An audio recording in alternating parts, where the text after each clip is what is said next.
There was a time when a presidential visit to Northern Ireland helped to change the world.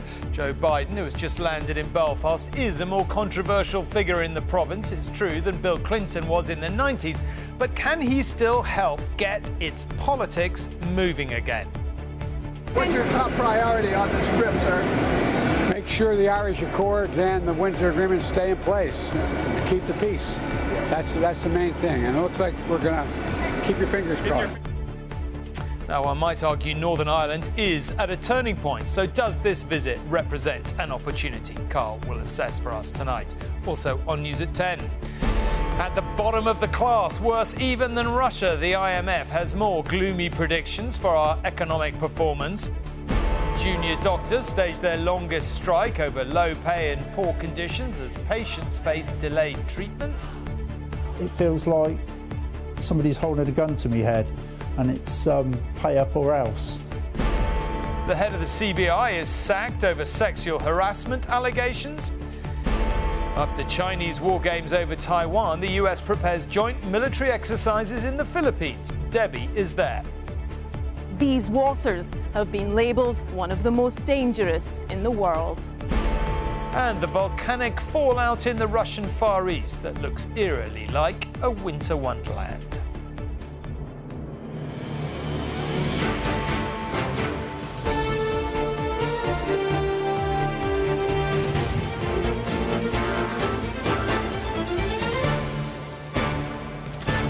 This is DanTV News at 10 with Tom Bradby.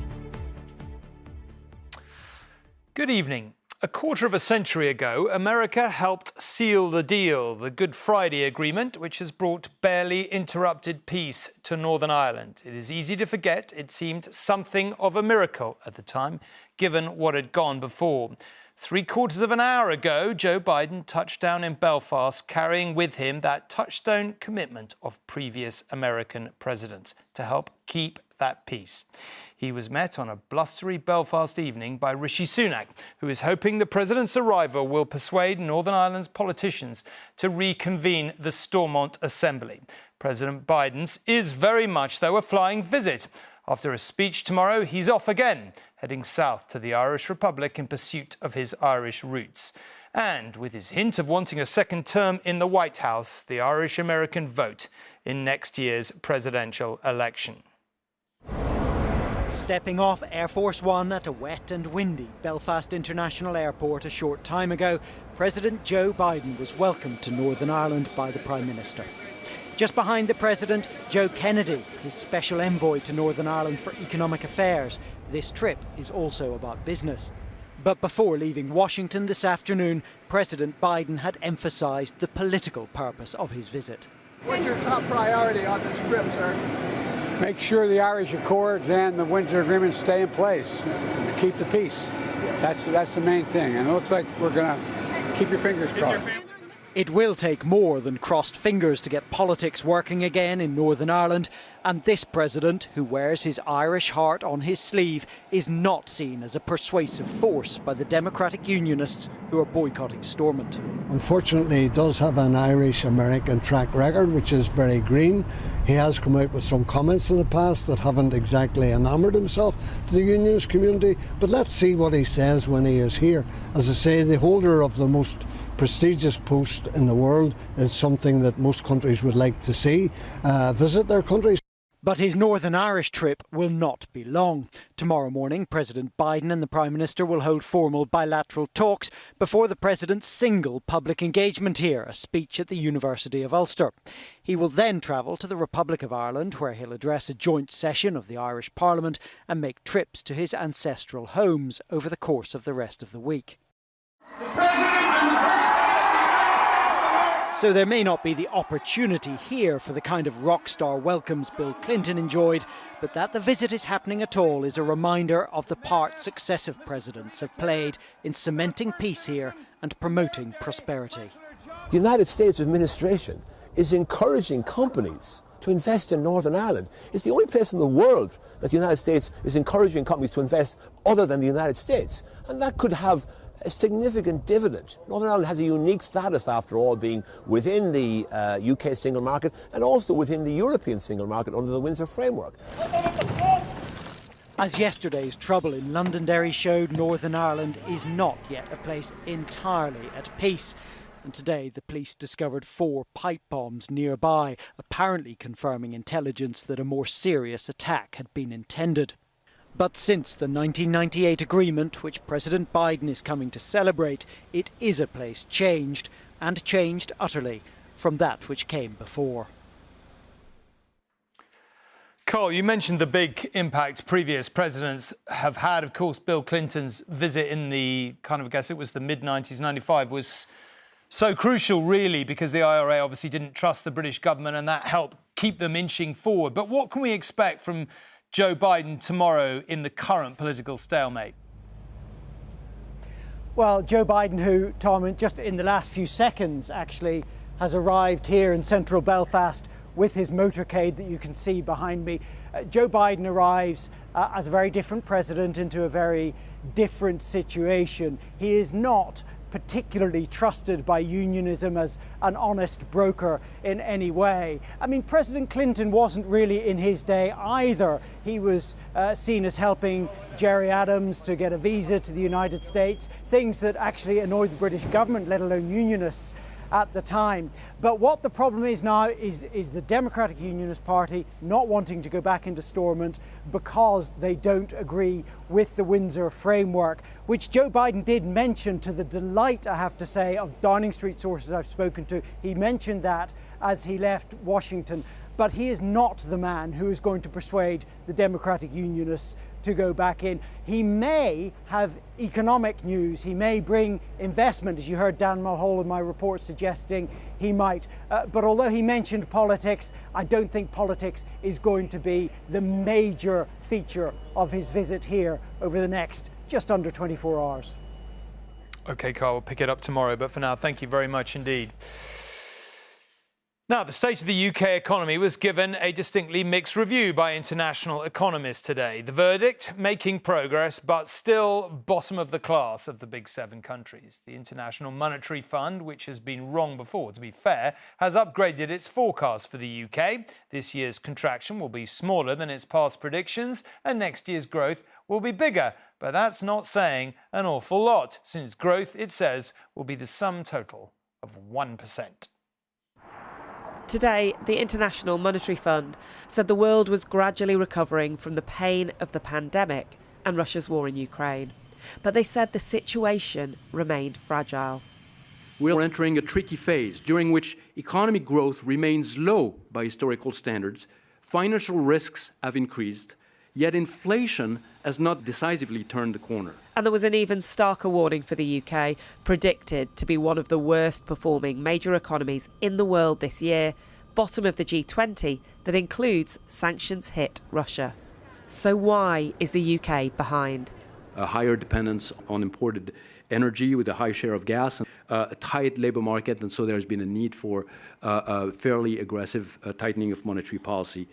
The IMF had previously predicted the UK economy to contract by 0.6% this year. Today they halved that, with the economy expected to shrink by 0.3%. But that still makes the UK one of the worst performing major economies, with all others except Germany expected to grow. The Chancellor, Jeremy Hunt, insisted the IMF had the UK on the right track for economic growth, saying our IMF growth forecasts have been upgraded by more than any other G7 country. By sticking to the plan, we will more than halve inflation this year, easing the pressure on everyone. But for now, the IMF say the reality is no early respite from the cost of living crisis, something being felt by single mum Lowry Williams from Blackpool. British gas doubled, electricity has doubled. There's nothing left. She's one of a number of people ITV News is following this year, and with today's news, she's struggling to see when the pain will ease. My dad's having to help me where he can, but his pension, is stretched to the limit because he's still got house bills to pay. So it's really, we're sat here in a conservatory with no heating on, in hoodies and jumpers. My dad's 87, life shouldn't be like that for him. The IMF says this year will be challenging for the UK, but there could be some better news in 2024. And Anishka joins us now from Westminster. Anishka, this is obviously not the news of Prime Minister thinking about a general election next year. Well, he's got to have a general election next year. Will have wanted to hear. What is your assessment of the politics of it and of why we are bumping along the bottom? Well, I think to some extent, talking about a general election, it sort of explains some of the Conservative thinking. I've been speaking to senior sources today who say it's much more likely that the party will have an election late next year in October rather than in May 2024, as some have said. And that's because the economy isn't going to be picking up until 2024. They're going to hope that it has done that by the end of the year. I think one of the things that Rishi Sunak is sort of selling himself as is a PM who can get things done. So, for example, Joe Biden is there in Northern Ireland. That's partly because he's been successful on his Brexit deal. Tory MPs I speak to think that his policy on small boats is going down very well on the doorsteps. They're cautiously optimistic about these things. But, Tom, the things that voters care about more than those issues are, number one, the economy, and number two, health. And on the economy, this is very, very difficult news for them. They are trying to focus on the fact that it is a bit of an upgrading in terms of IMF forecasts, but it means that this year is going to be difficult, that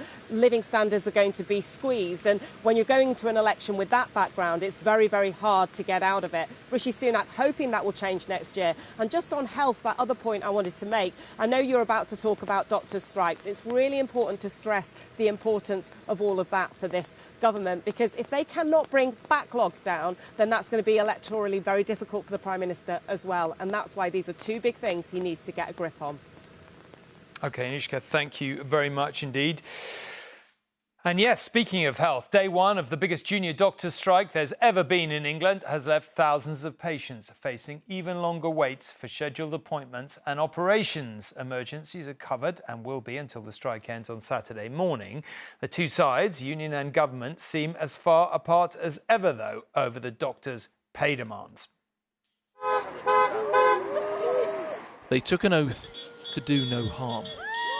Well, it's been a really difficult decision for everybody. Walkouts around the country will leave patients in pain and appointments missed. I do feel slightly guilty not being in there helping the patients, but I would also feel guilty not being on strike.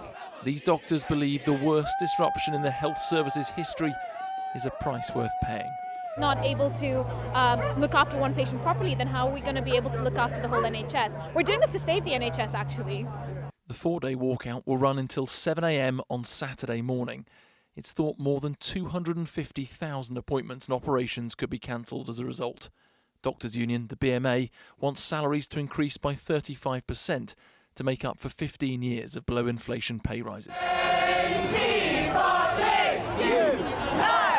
Despite the doctors taking their picket to Parliament, the government says it won't even start talks until that demand is drastically lowered.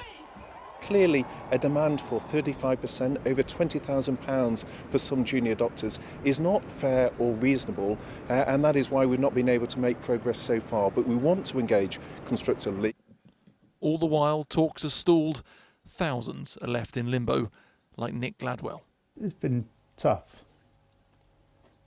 but we've got to stay positive, haven't we? Sorry, Susan. He's been diagnosed with bowel cancer, but will now have to wait an extra month to see a surgeon. It feels like somebody's holding a gun to my head, and it's pay up or else. And my life is in the hands of people that are on strike. 999 and urgent care is still running thanks to consultants who have stepped in. The boss of Royal Preston Hospital says the system is being pushed to breaking point. We've relied up to this point on an awful lot of goodwill from senior doctors and consultants, but every subsequent strike that we have, some of that goodwill is eroded. Despite the fact that every day this strike continues, tens of thousands of appointments and operations are cancelled. A poll released this morning shows 54% of the public are in favour of the junior doctors walking out. What do we want? There is no sign of a breakthrough, but with waiting lists building and local elections looming, something needs to give. Martin Stew, News at 10. The message that there is no place for sexual harassment in the world of business rang out loud and clear today from its main industry body, the CBI. It has sacked its own boss and has suspended 3 other staff. And Rebecca is here to talk about all this. I mean, I don't know, we've run so many stories, haven't we, on this programme about the fire service and the police and various others. And I'm not saying anyone thought business was any better, but this is a pretty startling development, no? Yeah, you're right. You know, the police, the entertainment industry, most recently the fire service. We've seen British organisations attempting to tackle allegations of sexual misconduct. Now, one of Britain's biggest business groups, which lobbies the government on behalf of almost 200,000 UK businesses, says it's carrying out a root and branch review of its culture and its governance. It's sacked its boss. The CBI has sacked its boss, Tony Danker, after complaints about his conduct at work. It says that his behaviour fell short of what was expected of him and that there were serious failings in the way it acted. Tony Danker says that he's shocked that many of the allegations have been distorted, but he says that he's sorry if he unintentionally made some of his colleagues feel uncomfortable. Now, entirely separately from Mr Danker, last week, The Guardian reported claims from more than a dozen women who alleged sexual misconduct by other senior figures at the CBI. One woman even said that she was raped at a staff party. The CBI say that an outside law firm is looking into those allegations, but the repercussions for this powerful lobby group are already being felt. Downing Street and Labour say that all meetings with the group remain paused, and some will feel that this casts a shadow more widely on British boardrooms and raises questions about their culture. OK, Rebecca, thank you very much indeed. Shocking allegations. Indeed. Now, for the second time in 2 days, family and friends of the British-Israeli D family gathered near Jerusalem for a funeral. It was for Lucy D, who, with 2 of her daughters, was caught up in a terrorist attack in the West Bank last Friday. You held on so we could honour you individually and give you a unique send-off for a unique soul. Her rabbi husband, Leo, was supported by his 3 remaining children. Mrs D died of bullet wounds yesterday. Rabbi D said that rather than lament the years of marriage he had lost, he would count the blessings of their 25 beautiful years together. Most are accurate and damaging. A few may not be, but American intelligence seems baffled about where leaks of top-secret documents are coming from and mystified as to why they first started appearing on gaming platforms of all places. Among the secrets exposed, US analysis that within weeks Ukraine will have completely run out of air defense missiles, that American spy agencies have penetrated deep into the Russian military, even able to warn Ukraine when and where Moscow is intending to strike next. The leaks also suggest that Egypt was planning to provide military aid to Russia, including artillery shells. So a really quite astonishing series of allegations in the round. Robert is in Washington. Robert, this is all pretty embarrassing, it has to be said, not to mention mystifying. How damaging will it be, and what, if anything, might it change on the battlefield in Ukraine? Well, Tom, on one level, it should come as a surprise to no one that America engages in aggressive espionage against friends and foes alike. We've known that since the WikiLeaks revelations, since the Edward Snowden disclosures, and for all the outrage in America about that Chinese spy balloon, it's America that conducts the most assertive, ambitious, technically sophisticated intelligence operations anywhere in the world. So for all of this to come out on a American gaming platform is obviously embarrassing. It has the potential to change the timing and the tactics of the much anticipated Ukrainian spring offensive. It certainly, Tom, tells the Russians that the US intelligence and spy agencies have deeply penetrated the Russian military, potentially allowing Russian generals to change their codes and tactics. It also, of course, makes America's allies much more reluctant to share information with Washington. So I think all in all, this is damaging, it's humiliating, and the mother of all inquiries is underway to try and find out, first of all, who leaked it, but also what else is out there. This is now a city in the grip of a significant exercise in damage limitation. OK, Robert, thank you very much indeed. Well, if, as those leaks suggest, the war in Ukraine is the current focus of international concern, there has been plenty of evidence these past few days of where the next one might be. Today, China was wrapping up a weekend of naval exercises around its neighbours in the southeast, including the rehearsal of a blockade of Taiwan. Subtle. It was not. That was in response to the self-governed island's growing relationship with the US, including, of course, a visit from former Speaker Nancy Pelosi.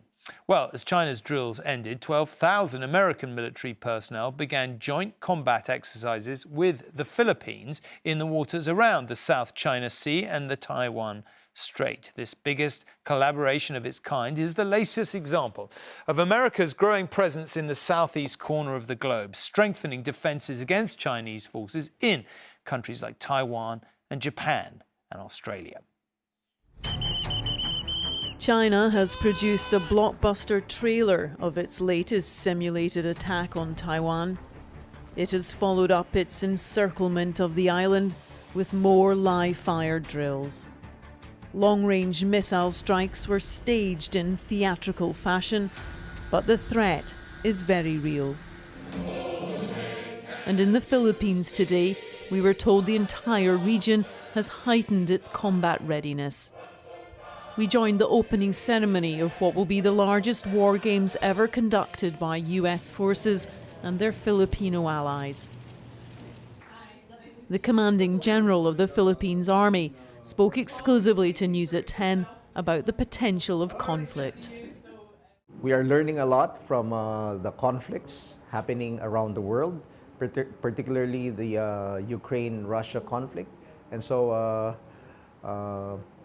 I guess it's not just the Philippines that is adjusting its tactics, its strategies because of that, because of what we're learning. But I think all armies around the world are in fact learning and adjusting.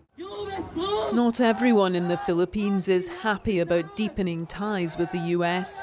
There was a small protest outside the barracks from those who oppose the military drills and a new defense deal which will almost double the number of bases the Americans can access. This will definitely escalate tensions because for the first time they're doing live fire exercises in the simulated sinking of a ship. These fishermen are with the majority in the country who welcome the old alliance. They fish in the South China Sea, where Beijing has ignored an international ruling to stake a majority claim. The aptly named Mischief Reef in disputed territory has been shored up to provide China with a mid-ocean landing strip. There have been several shipping confrontations that have made Bonifacio nervous. We're afraid that something bad might happen to us when we're at sea. The USS Anchorage has arrived for the start of the Balikatan military drills. It's docked in Subic Bay, where America once kept a large Navy fleet. China's territorial claims and its fortifications in the South China Sea had already raised tensions with the Philippines, and now its military has carried out attack drills in the channel which separates this main island from Taiwan. That's why these waters have been labelled one of the most dangerous in the world. General Bronner wouldn't be drawn on the specific threat from China, but is prepared for a fight. Philippines is located in this area, right between the Pacific and the South China Sea, places it at a very strategic location. And so we are accepting the fact that if a conflict arises in the region, we will be drawn into the conflict. Balikatan means shoulder to shoulder, and these allies are assembling at a time when sides are again being drawn. Debbie Edward, News at 10, Manila. Huge swathes of eastern Russia have been turned into something resembling a moonscape by tons of ash from an erupting volcano. The ash fell on top of inches of snow, cutting off already pretty inaccessible villages. This was the result of a volcanic eruption in part of eastern Russia this morning. Clouds of ash stretching several miles into the sky. While on the ground, a thick blanket of dust covered the snow underneath in the freezing Kamchatka Peninsula. The dust covered several villages.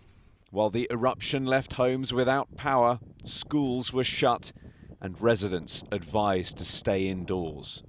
And for teams tackling the fallout from this volcanic eruption, access may be challenging. Kamchatka is a bit of a geological or a volcanological paradise with so many volcanoes.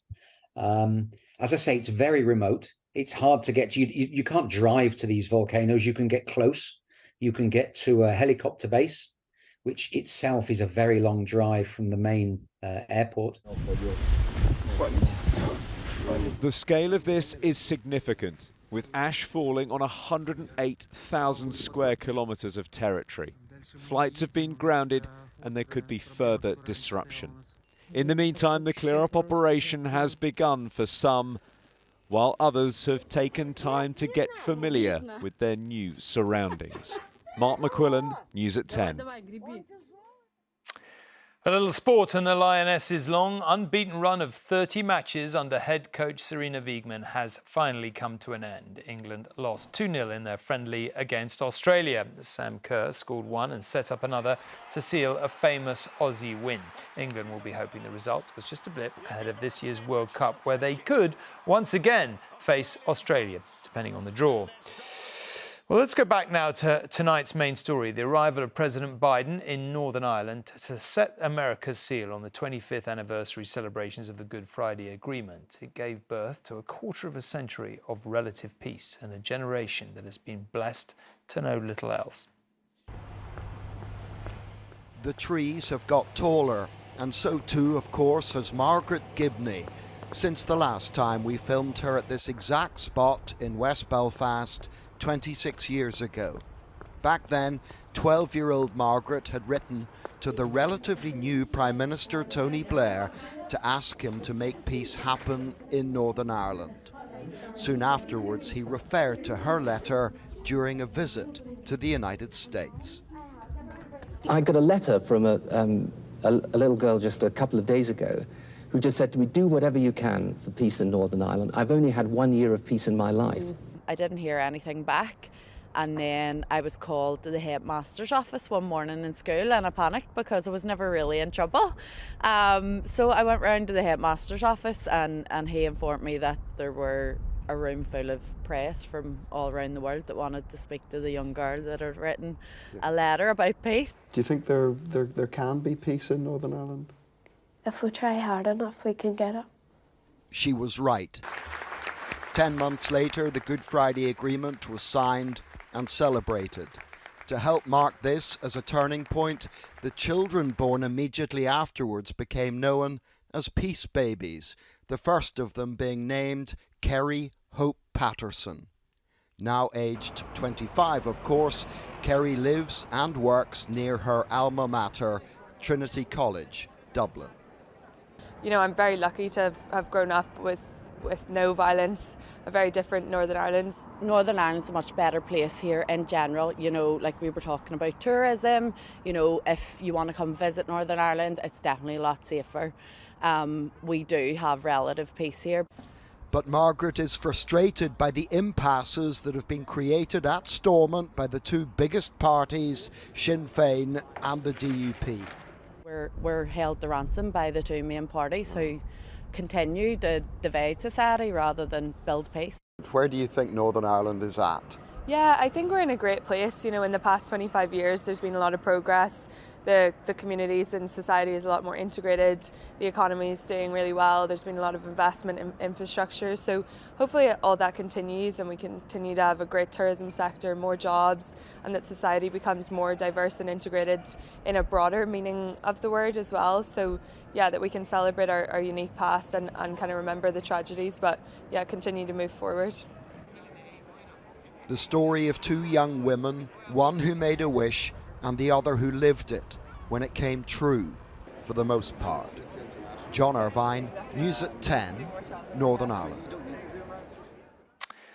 And that is it for tonight. Big day tomorrow, obviously, with President Biden in Northern Ireland and then travelling south. I will be here for all that. But until then, good night.